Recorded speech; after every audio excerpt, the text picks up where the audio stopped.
Existe la cultura gnóstica. La cultura gnóstica es aquella que recoge todo lo que ha sido el ser humano desde sus inicios hasta este instante o hasta este estadio del tránsito de la civilización occidental, la civilización humana. Esa cultura gnóstica trata de presentar el hombre en su más amplia visión. Esa cultura gnóstica es para que el ser humano tenga un bagaje intelectual, un comportamiento, una forma de ser, acorde a lo que deben ser los cánones de un correcto comportamiento del ser humano. La cultura gnóstica se basa en lo que ha sido la experiencia del ser humano, la visión del hombre a través del tiempo, las huellas que el ser humano ha ido imprimiendo en la naturaleza.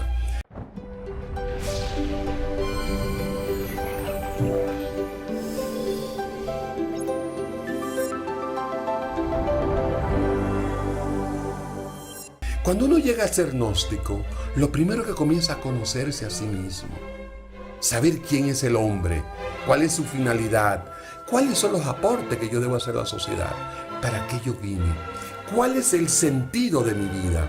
Esa cultura gnóstica va precisamente orientada a que el ser humano vaya adquiriendo aquellos elementos que le da la sociedad y que en el proceso de aprendizaje, en el proceso de conocer, va incorporando justamente a lo que es su sabiduría propia y particular. Esa cultura gnóstica tiene que ser lo suficientemente flexible.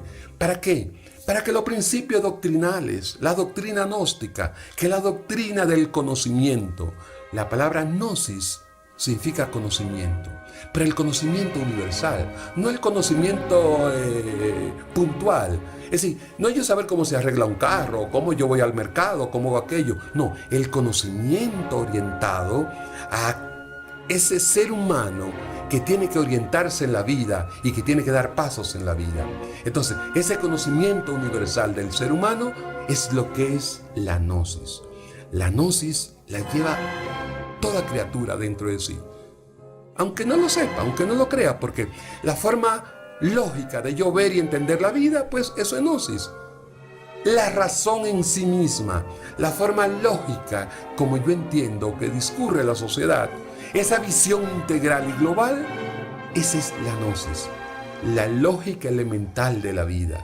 Esa lógica elemental de la vida me indica que yo como ser humano me debo a una sociedad y que esa sociedad también se debe a mí porque yo soy un órgano funcional de ella.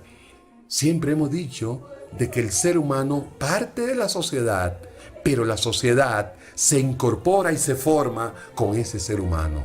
Entonces, esa correspondencia entre el ser humano y medio donde se desenvuelve debe ser perfecta. La gnosis va orientada en eso, a saber que el punto esencial del cual parte la sociedad es el ser humano. Y si yo tengo un ser humano superior, tengo un ser humano formado, integral, vamos a tener una sociedad cada vez más organizada, mejor dirigida y que justamente llena las expectativas de cada uno de sus miembros. Entonces eso es lo que es la cultura gnóstica. Tratar de darle al hombre la mayor parte de los elementos que él necesita para ser un ser humano libre.